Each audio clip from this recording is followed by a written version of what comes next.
Good morning, true believers. This is BUB'S Comics coming at you. Let's take a look at some books I picked up this weekend. I went to one of my favorite shops. He's about an hour away from me, but I saw that he was doing some Facebook sales. Now, that's a bit of a misnomer. So he wasn't actually selling books on Facebook outright, but he had got a new collection, and he's been getting this amazing collection, just amazing collection that he was able to purchase this year.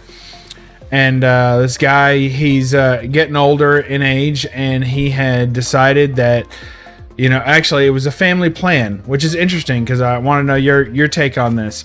So it's a family plan of his to sell his books before he passes. The guy is in his upper 80s. He's not, completely, he's run out of time, if you will. So, and he can't remember things like he used to, and he's just getting to the latter stages of his life. And he wants to offload his books while he's still alive so that him and his family can enjoy the money that they would get from this. And the collection is super huge. This guy's been collecting since the Silver Age, had almost complete runs of ASM, Tales to Astonish, Journey into Mystery, all the big Silver Age, X-Men, all the big Silver Age books. He had almost a complete run of it, mostly Marvel, it looked like. So anyway, this guy's got a huge collection. He's selling it to the shop in parts, in runs. So he sold him his X-Men run, he sold him his Spider-Man run, and Fantastic Four. I mean, you name it, this guy's got it. It's absolutely amazing run. Conditions are about mid, but some higher. And he also had some modern books. Looks like he had an enjoyment of some of the same stuff I like. So you'll see some of that stuff here in a minute. So anyway, I didn't pick up any of those real big books because a lot of people were already snagging those. But basically, the shop owner was just showing them up on Facebook, saying, "Hey, look, we got this collection in," and he's rifling through. And then me and a few others were there watching it live, and we're like, "Hey, put that back for me! Put that back for me! Put that back for me!" Right? A lot of it he didn't even have priced yet, but he happened to shout out the prices on a couple of these books, so I went ahead and snagged them. Before we get to those few books, it's going to be a short haul today. I did want to show off a book that I just recently received in the mail. So let's make me small and get to the haul. Whoa, there you go. So the first book up is Planet Comics number 54. You guys know that I'm picking up these Planet Comics just hard and heavy as fast as I can get them. I was discussing with another Golden Age collector recently. We were talking about the availability of low grade books and other grades as well. It seems like, I've been watching, especially this title, but others as well. I've been watching this title of books kind of disappear and dwindle. This time last year, I wasn't hardly able to find any books that I didn't already own at a reasonable price. Most of the ones that would show up would be really high grade, and people wanted, of course, high grade money. And anytime Golden Age gets about over a 4.5 or a 5.0, that starts to get not necessarily out of my price range, but when you're trying to collect a whole run, it would be pretty expensive for me to collect the entire run in a solid mid grade. I mean, that would be pretty high. 73 books, so you can imagine. Do the fast math on that. But basically what's happening here is that it feels like as the price of books are just going up across the board in each and every age group, it's also affecting Golden Age. So the price of Golden Age books are also going up, and it seems like the market is being flooded with Golden Age books right now. People trying to cash in on this craze, if you will, of books raising so much in value. And with that happening, there's going to be a lot of people who don't have mid or high grade books, who instead have low grade books, and they're like, hey, now's the time to sell. I can finally get my money back. Because on low grade books, you basically break even most of the time. The price raises a little bit, but not like, it doesn't jump by leaps and bounds like it does in mid and high grade. So there's a lot of affordable books out there. My recommendation to you, if there's a book that you've been after and books you've been looking for, try doing some fresh searches, even books you've given up on. And if you're willing to take a low grade book, there's actually quite a lot in the market right now, which could not be said a year ago. So here you go. Planet Comics number 54. This one is beat but complete. I don't know what they tried to do here in the corner. It looked like maybe that's some kind of glue or something, but it didn't work. The cover's still detached. It's pretty rough, and it looked even rougher before I got my mitts on it. And I haven't cleaned it yet. That's about the only thing it lacks, is a clean and a press. And it needs it because it's got a gnarly subscription crease all the way down the side. So hard that it looks like it's going to snap off. So, but there you go. Planet Comics 54. Just some classic sci-fi, golden age / atomic age. Look at that. Isn't that great? She's riding that thing. She's beating one guy over the head while he's fighting. Look at this. Look at the shaking dagger. He's got him pinned down. And really no reason why he can't finish that blow, except that she's there to take him out also. So really cool. In both cases, the guy's getting saved by the girl. So that's pretty cool. Robots from Inferno featuring Mista of the Moon. Good stuff. Planet Comics 54. That will be my 34th copy of issues in this run, and plus one double I have. So there you go. 34 out of 73 is where we're headed. So let's get to the few books that I picked up from this fella at the shop. Actually one other book. So on the way to the shop, I stopped in. I was looking. It's like a 5 and I don't know what you call it. Like it's like one of those stores that just buys everything, all electronics, collectibles, movies. It's one of those type stores, video games, and then they also sell new stuff too, but a lot of used stuff. And they've been collecting comics lately and selling comics. So they got about maybe 10 short boxes or so, and then some wall books and a couple of graded books.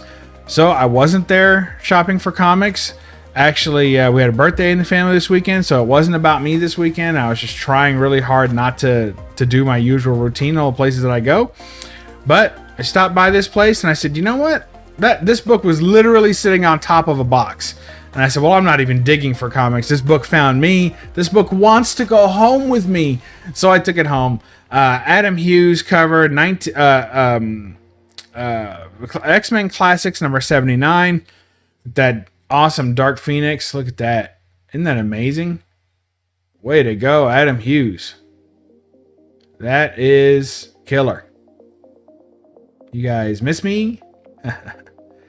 So I'm not picking up all these classic X-Men's, but I am picking up a couple of runs from it. I'm picking up the early runs that had John Bolton doing the back covers. I have several of those, most of those I think, where they have a nice back cover to them. And then also I'm picking up the Hughes run, which is about in the 70s or so. I think from 72 to 81 or something like that. And that's the Adam Hughes run where he did new covers for it. So those are the two runs that I'm picking up from that overall volume, and hope to get most of those. These next two books are both Adam Hughes books. These did come from that shop I was talking about earlier. He showed them on Facebook and I jumped at him, and I'll tell you what's funny about them. So this first one is Marvel Swimsuit Special number 3. I did not have this book. If you're an Adam Hughes fan, it kind of needs to be in your collection. Not so much for the cover, but there's a couple of spreads inside that are really, really good. In fact, I'll go ahead and treat you guys, since we're not too long on time just yet, and open this up. And also, these came out of that fella's collection. So he also had a couple of modern books, if it seemed like Good Girl art he was really into. I'm just going to show you the Hughes ones, and I might be missing one or two, but and it's a pretty solid little book here. Large magazine format size. There's one. Look at the Wasp. Isn't that great? And you say, oh my God, she's standing behind those two giant dudes, right? But remember, she's the Wasp, so she's tiny. Look at that. Fantastic. Adam Hughes worked there too. There's a couple of other ones in here that aren't too bad, but I definitely find the Adam Hughes ones to be the best. There's Scarlet Witch. You can see her gloves floating there. Very cool. And I'll show you one or two more. Here is She-Hulk. Look at that. Pretty good, huh? Those little white shoes. Very cute. And then I'll show you, this one's not an Adam Hughes. This is the Hildebrandt brothers. This might be my favorite one of all of them. Rogue and Gambit. Look at that. From the Hildebrandt brothers, Greg and Tim Hildebrandt. Greg's got some, he has his own kind of web store of art that he does, and you can buy original art and all kinds of stuff. So Greg Hildebrandt brothers, the guys that did the original Star Wars posters. So if you know, the one that gets homage all the time with Luke holding up the saber and everything. So if you like that type of art, then the Hildebrandt brothers are for you. I don't know if Tim does very much anymore, but I know that Greg is still very active, does a lot of pinups and things of that nature. A lot of cool stuff. So there's that. And then also, so he had this, and he had a very reasonable price on it. That's not a super pricey book, but he had it about, you know, half or so, which you could get at some other places. And I know I wouldn't have to worry about shipping because I was going to go pick it up. So, and then he had this. And what was funny was he really just kind of glossed over this real quickly, because this is not the kind of shop that would carry things like this generally. In fact, I don't think I've ever seen anything like this in his shop. So it's Penthouse Comics number 2. And this one is, this is definitely, you know, R-rated, if you will, maybe even X-rated. I don't know. The interiors. So this is an Adam Hughes cover. This is a very hard to find, especially in good condition. If you can imagine, Adam Hughes cover. I don't know if this would be like my rarest Adam Hughes cover now, but probably. It's the one you just don't see. And the reason you don't see it is because nobody carries this thing in their shop. I think once they see that top, nobody wants any part of that in their shop, which is understandable. So this is Penthouse Comics, and this one is, of course, again, the interior is only for mature, so don't expect to find this at your local comic shop. And Adam Hughes did the cover, and he also did one of the interior stories, which is also, you know, risque, semi-nude story. So there you go. There's some Adam Hughes. As usual, Adam Hughes, sometimes a tale of two Hughes. So I like that picture, right? She's got the gun. She's biting the tip of the gun. But I mean, look at that face. Oh, that's rough. So anyway, there you go. And this thing is like, I don't know if it'd be 9.8. It's hard with the square bound, but man, is it close. Talk about some sharp corners on this thing. I would say it is probably a 9.4 or a 9.6. And you just don't see this book come up that often. So that was a real steal. And he kind of went through it, and he just flashed it real quick, and he threw a ridiculously low price on it. And I was quick to claim. I was like, yep, set that aside for me. He was like, all right, we'll put this other book aside for him too. So I was like, ain't no shame in my game, man. Just announced to the whole Facebook community that I'm buying that book. Then no problem with me. Then we went to another one of my favorite stores in that area that also deals in vinyl and movies and comics. And I picked up this X-Men Days of Future Past steelbook. Check that out, man. That thing is killer. Oh, that purple and black. The Sentinel. Now, I did not like the design they made for the Sentinels, but I was actually okay with the heads. It was the bodies that I wasn't real keen on, but Sentinel, Trask Industries, 50 years of Sentinels. X-Men Days of Futures Past. Look, I left the price tag on it. What a rookie mistake. I'll take that off in a minute. So, very cool. It was only $10. Nice steel book, and it's got the interior stuff as well. So, love it. Just a super cool book. Happy to have these steel books in my collection. As you guys know, we're working on the house. There's going to be a nice little spot for my steel books. So, I'm trying to slow down picking those up, because if I go too fast and too hard, then I'll have a ton of them and I won't have any place to put them, which is kind of where we're at already. So I'm pulling back on a lot of that stuff. Also trying not to buy a bunch of records and things that are large. But, you know, still picking up books, and you guys know I'm also cleaning out the comic collection, so these being magazine size, they kind of don't count in my 3,000 limit. So there's some more of those books that skirt around the issue, if you will. So that's it. I hope y'all appreciated that.